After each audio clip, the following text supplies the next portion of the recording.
নমস্কার বন্ধুরা, welcome to cricket Bangla. তো বন্ধুরা, চলে এলাম আবারও কলকাতা নাইট রাইডার্সের জন্য গুরুত্বপূর্ণ ভিডিও নিয়ে, যেখানে আজকে কলকাতা নাইট রাইডার্সের ব্যাটসম্যানদের নিয়ে একটু আমাদের আলোচনা থাকছে। পাশাপাশি ভারত বনাম নিউজিল্যান্ডের যে ওয়ানডে সিরিজটা রয়েছে, সেখানে ভারতীয় দলের প্লেইং 11 কেমন হতে পারে সেই নিয়েই কিন্তু এই ভিডিওটা থাকছে। সুতরাং ভিডিওটা খুবই ইন্টারেস্টিং, খুবই গুরুত্বপূর্ণ হতে চলেছে তোমাদের জন্য। যদি দেখে থাকো অবশ্যই সম্পূর্ণটা দেখবে, এবং আমাদের চ্যানেলে যদি নতুন হয়ে থাকো অবশ্যই চ্যানেলটিকে সাবস্ক্রাইব করে দিয়ে তার পাশের বেল আইকনটিকে অন করে দেবে। তো চলো ভিডিওটা শুরু করব। আগেই আমাদের আলোচনা থাকছে কলকাতা নাইট রাইডার্সকে নিয়ে। কলকাতা নাইট রাইডার্সের যে ব্যাটিং লাইন আপটা রয়েছে, সেখানে কলকাতা নাইট রাইডার্সের বোলিং নিয়ে আমি আলোচনা করেছি। বোলিং নিয়ে আলাদা করে কিছু বলার নেই। আমরা জানি কলকাতা নাইট রাইডার্সের বোলিংটা এবারে খুব ভালো করেছে কলকাতা নাইট রাইডার্স, বাট ব্যাটিংটা যে আহামরি করেছে তেমনটা না। কলকাতা নাইট রাইডার্সের ব্যাটিংয়ের জোরটা রয়েছে, বাট ওই যে ফিনিশিংয়ের দিকে কিন্তু সেই একটু দুর্বলতা থাকছে, যেটা রাসেল করে আসতো। তো সেক্ষেত্রে কলকাতা নাইট রাইডার্সের টপ অর্ডারে আমি রেখেছি ফিন অ্যালেন এবং সুনীল নারিন।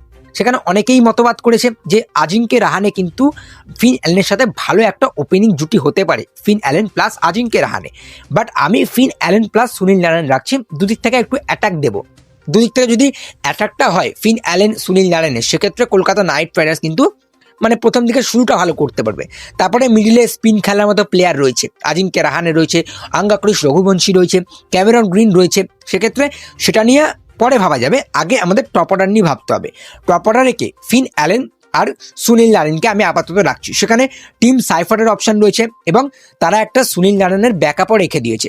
দেখা গেল সুনীল নারায়ণের বয়স অনেক হয়ে গিয়েছে, সেক্ষেত্রে সুনীল নারায়ণ যদি ভালো না করে, তখন তুমি সুনীল নারায়ণকে একটা দুটো ম্যাচ রেস্ট দিয়ে রাচিন রবীন্দ্রকে দিয়ে স্টার্ট করাতে পারো, তখন left hand right hand combination হয়ে যাবে। বাট আমি আপাতত সুনীল নারায়ণকে রাখছি ওপেনিংয়ে। অনেকেই বলছে সুনীল নারায়ণের বয়সটা অনেক হয়ে গিয়েছে, সেক্ষেত্রে এবারে অ্যাজ এ বলার হিসেবে খেলবে সুনীল নারায়ণ। বাট সুনীল নারায়ণের যে বিধ্বংসী ব্যাটিং স্টাইল এবং বিধ্বংসী ব্যাটিং, এটা কিন্তু উপভোগ করবে কলকাতা নাইট রাইডার্স ম্যানেজমেন্ট এবং কলকাতা নাইট রাইডার্স ফ্যান্সরা, এবং উপভোগ করেও এসছে। সুনীল নারায়ণ যখন ওপেনিং করতে না, কলকাতা ফ্যান্সরা কিন্তু তখন হাঁ করে চাতক পাখির মতো চেয়ে থাকে টিভির দিকে। তো সেক্ষেত্রে ফিন অ্যালেন সুনীল নারায়ণ একটা ভালো ওপেনিং জুটি লাগছে, left hand right hand combination, এবং দুজনেই কিন্তু বিধ্বংসী ব্যাটসম্যান। সেখানে টিম সাইফারের অপশন রয়েছে। যদি ফিন অ্যালেন ভালো না করতে পারে, তখন তুমি টিম সাইফারকে দিয়ে স্টার্ট করাতে পারো, তো সেটা আলাদা বিষয়। এবং আরও একটা অপশান রয়েছে রোবম্যান পাওয়েলের ফিনিশিংয়ে, যেখানে দুর্বলতা লাগছে। সেখানে যদি টপ অর্ডারের প্লেয়াররা তেমন করতে না পারে, তখন তুমি রোবম্যান পাওয়েলকে দিয়ে স্টার্ট করাতে পারো প্লেইং 11-এ। কিন্তু আমি ফিন অ্যালেন আর সুনীল নারায়ণের সাথে যাচ্ছি। এবারে তোমাদের কি মতামত অবশ্যই কমেন্টে জানিয়ে দিও। ফিন অ্যালেন সুনীল নারায়ণের পরে আমি 3 নম্বরে আজিঙ্কে রাহানেকে রাখছি, যে হবে কলকাতা নাইট রাইডার্সের ক্যাপ্টেন। এখানে আমার একটু সংশয় ছিল, কলকাতা নাইট রাইডার্সের ক্যাপ্টেন নতুন একটা ক্যাপ্টেনকে দিলেই পারতো কলকাতা ম্যানেজমেন্ট। সেখানে আজিঙ্কে রাহানের উপর বিশ্বাস করছে কলকাতা ম্যানেজমেন্ট, সেক্ষেত্রে Ajinkya Rahane good choice. But স্ট্যাটসটা যে খুব ভালো সেটা কিন্তু না। 38% উইন রেট রয়েছে ক্যাপ্টেন হিসেবে। সেখানে কিন্তু রিঙ্কু সিং এই মুহূর্তে উত্তরপ্রদেশের যেরকমভাবে ব্যাটিং করছে, ইভেন বলটাও ভালো করছে, ক্যাপ্টেনশিপ তো ভালো করছেই। 7টা ম্যাচে 7টা জিতে কিন্তু উত্তরপ্রদেশকে কোয়ালিফাই করেছে বিজয় হাজারে ট্রফিতে। সেক্ষেত্রে রিঙ্কু সিং একটা অপশন হতে পারতো। ডিসেন্ট অপশন হিসেবে ক্যামেরন গ্রিনও কিন্তু ছিল ক্যাপ্টেন্সি চয়েসে। তো কলকাতা ম্যানেজমেন্ট আজিঙ্কে রাহানের সাথে যাচ্ছে ক্যাপ্টেনশিপের দিক থেকে। সেখানে 3 নম্বরে আজিঙ্কে রাহানে, হয়তো ফিন অ্যালেনের সাথে আজিঙ্কে রাহানেকে সেখানে ওপেনিং করানো যেতেই পারে। সেক্ষেত্রে সুনীল নারায়ণকে হয়তো ওই 8 নম্বরের জায়গাটা ব্যাটিং করতে হবে, অনেকটা নিচে ব্যাটিং করতে হবে। আমি সুনীল নারায়ণকে ওপেনিং করাচ্ছি 3 নম্বরে আজিঙ্কে রাহানে। 4 নম্বরের জায়গাটা কিন্তু কোয়েশ্চেন মার্ক রয়েছে, যেখানে আঙ্গাক্রিস রঘুবংশী, তেজস্বী সিং দাহিয়া রয়েছে, রাহুল ত্রিপাঠী রয়েছে, মানিশ পান্ডে রয়েছে। সেক্ষেত্রে 4 নম্বরে ক্যামেরন গ্রিনারই ইউজ করতে পারে কলকাতা নাইট রাইডার্স। আঙ্গাক্রিস রঘুবংশীর কিন্তু ফর্ম নেই, বিজয় হাজারে ট্রফিতে নেই, এবং স্মার্ট ক্রিকেটেও কিন্তু আঙ্গাক্রিস রঘুবংশী তেমন একটা ভালো পারফরমেন্স করতে পারেনি। তেজস্বী সিং দাহিয়ার কিন্তু একটা বড় ভূমিকা থাকছে কলকাতা নাইট রাইডার্সে। তিনি কিন্তু এক্স ফ্যাক্টর হিসেবে খেলতে পারে। তেজস্বী সিং দাহিয়া ভালো ফিনিশার, ভালো ব্যাটিং করেন তিনি। সেখানে 4 নম্বরে রাহুল ত্রিপাঠী, মানিশ পান্ডের মতো অপশানে রয়েছে। রাহুল ত্রিপাঠী আমরা আগের বছর দেখেছিলাম সিএসকের অনেকটা স্লো খেলছিল, যেখানে রাহুল ত্রিপাঠী সেরকমভাবে ভালো কিছু করতে না পারাতে সিএসকে কিন্তু দল থেকে ছাঁটাই করে দিল।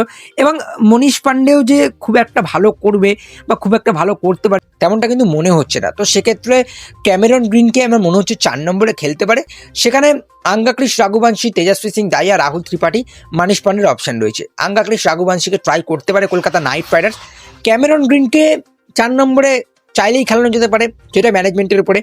আমি 4 নম্বরে রাঘবাংশীকে দিই, 5 নম্বরে ক্যামেরন গ্রিনকে দিচ্ছি। এবং ক্যামেরন গ্রিনকে 5 নম্বরে দেওয়ার কারণও আছে, যেখানে মিডল ওভারে ইন্ডিয়ান ব্যাটসম্যান রয়েছে, সেখানে একটা কিন্তু বিদেশি ব্যাটসম্যানের দরকার আছে। সেক্ষেত্রে ক্যামেরন গ্রিন কিন্তু একটা ভালো অপশন হতে পারে 4 নম্বর 5 নম্বরে। সেখানে 4এও পাঠাতে পারো, 5 নম্বরেও পাঠাতে পারো, সেটা সিচুয়েশান বুঝে সেটা ম্যানেজমেন্ট ঠিক করবে কোন সিচুয়েশানে কে ভালো হবে, কোন সিচুয়েশানে কে ক্লিক করবে, তখন তুমি ক্যামেরন গ্রিনকে ট্রাই করতে পারো। আমি আপাতত 5 নম্বরে গ্রিন, 6 নম্বরে রিঙ্কু সিংকে রাখছি। রিঙ্কু সিংয়ের যেই ফর্মটা রয়েছে বিজয় হাজারে ট্রফিতে, আমি রিঙ্কু সিংকেই রাখবো সেখানে। তো 6 নম্বরে রিঙ্কু সিং আর 7 নম্বরে ফিনিশার রমনদীপ সিংকে রাখছি। এবারে কথা হচ্ছে 4 নম্বরটা যেখানে কোয়েশ্চেন মার্ক ছিল, সেখানে অনুকূল রয়কে দিয়ে ব্যাটিং করেই সেই কোয়েশ্চেন মার্কটা দূর করানো যেতে পারে। বিজয় হাজারে ট্রফিতে যেরকম ব্যাটিং করছে এবং স্মার্ট ক্রিকেটে বেস্ট প্লেয়ার পেল, সেখানে কিন্তু অনুকূল রয়কে 4 নম্বরে খেলানো যেতে পারে।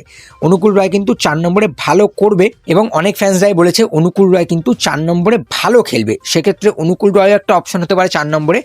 আমি 8 নম্বরে রাখছি অনুকূলকে, সেক্ষেত্রে অনুকূল ব্যাটটা করে দিতে পারবে 8 নম্বরে। এছাড়া কলকাতার কাছে হর্ষিত রানা, আকাশদীপের মতো অপশান রয়েছে, যেখানে আকাশদীপ যদি সুযোগ পায় ভৈরব আরোরার জায়গায়, তখন তুমি আকাশদীপকে খেলাতে পারো। ইভেন মুস্তাফিজুর রহমান চলে যাওয়ার পর এখন কে সুযোগ পাবে, সেখানে কিন্তু আকাশদীপেরও একটা অপশান রয়েছে যে মুস্তাফিজুরের জায়গায় আকাশদীপকে নিয়ে এসে তুমি প্লেইং 11টাকে কমফোর্টেবল করতে পারবে। আকাশদীপ ব্যাটটাও ভালো করে দেবে তোমাকে। ইভেন বিজয় হাজার ট্রফিতে যেরকম করে ব্যাট করছে আকাশদীপ, তার পাশাপাশি হর্ষিত রানাও জানি আমরা ভালো ব্যাট করতে পারে। তো ওভারঅল ব্যাটিং নিয়ে সমস্যা একটু কমলো, তার কারণ তারা যদি শেষের দিকে সেরকম ভালো ব্যাটসম্যান নিয়ে আসতে পারে, যেখানে কলকাতা নাইট রাইডার্সে কিন্তু শেষটা ভালো না, শুরুটা ভালো করেছে। শুরুতে কিন্তু ফিন অ্যালেন, সুনীল নারায়ণের মতো ব্যাটসম্যান রয়েছে, আচিনকে রাহানেকে পাচ্ছে, আঙ্গাক্রিস রঘুবংশী, তেজস্বী সিং দাহিয়া, রাহুল ত্রিপাঠী, মানিশ পান্ডের মতো 4 নম্বরের ব্যাটসম্যানও রয়েছে। অনুকূল রয়কেও তারা ট্রাই করতে পারে।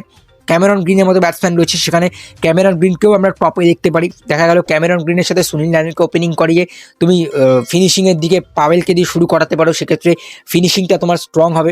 তো সেটা ম্যানেজমেন্টের উপর ছাড়ছি। আমার যেই প্লেইং 11টা রয়েছে সেখানে কিন্তু আমি আপাতত পাওয়েলকে দেখতে পারছি না বা পাওয়েলকে রাখছি না। তো ওভারঅল কলকাতার ব্যাটিংটা মোটামুটি আমার ভালোই লাগছে, যেখানে টপ অর্ডারটা খুব শক্তিশালী লাগছে। ফিনিশিং লাইন আপে একটু আনএক্সপিরিয়েন্স রয়েছে রমনদীপ সিং, অনুকূল রয়, এছাড়াও রিঙ্কু সিং কেমন করবে, তার কারণ ডোমেস্টিক আর আইপিএলের মধ্যে আকাশ পাতাল তফাৎ। ডোমেস্টিকে হয়তো ভালো করছে, আইপিএলে দেখা গেল সেরকম ক্লিক করতে পারলো না রিঙ্কু সিং, তখন কিন্তু একটা কলকাতার জন্য চাপ থাকতে পারে। আপাতত আমি চাপ দেখছি না কলকাতা নাইট রাইডার্সের জন্য। তো কলকাতা নাইট রাইডার্সকে নিয়ে এতটুকুই আলোচনা ছিল। কলকাতা নাইট রাইডার্স থেকে আমরা এবারে ভারতীয় দলের কাছে যাব, যেখানে আগামীকাল ভারতীয় দলের খেলা রয়েছে নিউজিল্যান্ডের সাথে। সেখানে ভারতীয় দলের প্লেইং 11 কেমন হতে পারে?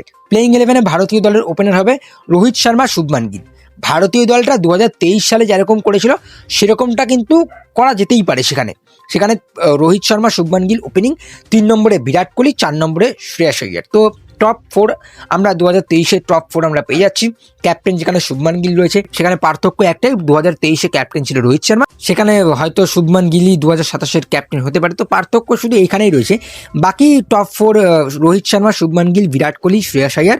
5 নম্বরে ওয়াশিংটন সুন্দরকে ব্যবহার করতে পারে তারা। গৌতম গম্ভীরের ফেভারিট প্লেয়ার ওয়াশিংটন সুন্দর, সেক্ষেত্রে একটা লেফট হ্যান্ড অপশানও পেয়ে যাচ্ছে। ওয়াশিংটন সুন্দরকে 5-এ খেলানো যেতে পারে, বাট হার্দিক পান্ডিয়া চলে আসলে কিন্তু ওয়াশিংটনের জন্য আমি আপাতত জায়গা দেখতে পারছি না। সেখানে 5 নম্বরে তুমি জাডেজাকে রাখতে পারো, যেখানে তুমি দেখতে পারো ইন্ডিয়ান দলে কিন্তু টানাতি ব্যাটসম্যান ভরে ভরে পড়ে রয়েছে। সেক্ষেত্রে এই ওয়ানডে সিরিজে ওয়াশিংটন সুন্দরের ব্যবহার হতে পারে 5 নম্বরে ওয়াশিংটন সুন্দর। সাউথ আফ্রিকার বিরুদ্ধে তেমন একটা পারফরমেন্স করতে পারেনি ওয়াশিংটন, বাট এই সিরিজটা কিন্তু একটু দেখতে হবে ওয়াশিংটন কেমন পারফরমেন্স করে। 5 নম্বরে 6 নম্বরে KL রাহুল, 7 নম্বরে রবীন্দ্র জাডেজা। অক্ষর প্যাটেলকে ওয়ানডে টিমে এখনো সুযোগ দেওয়া হয়নি, সেক্ষেত্রে 7 নম্বরে জাডেজা। 8 নম্বরে হর্ষিত রানা। ভারতীয় দলে হর্ষিত রানা অবধি 8 নম্বরে পাকাপোক্ত ব্যাটিং ভারতীয় দল পেয়ে যাচ্ছে। সেক্ষেত্রে ভারতীয় দলে ব্যাটিংটা নিয়ে আমার কোনো সমস্যা লাগছে না, বাট ওই যে সমস্যা লাগছে ভারতীয় দলে একটা ভালো ফিনিশার নেই। সেখানে ঋষভ পান্ত রয়েছে KL রাহুলের ব্যাকআপ হিসেবে। এছাড়াও তুমি যদি দেখো ওয়াশিংটন সুন্দর, KL Rahul, Jadeja.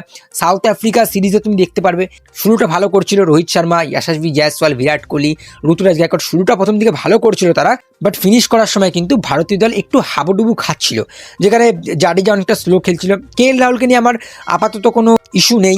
KL Rahul click করেছে ভালো মতোই, সাউথ আফ্রিকার হয়েও ভালো খেলেছে, ফিনিশটাও মোটামুটি KL রাহুল করতে পারবে।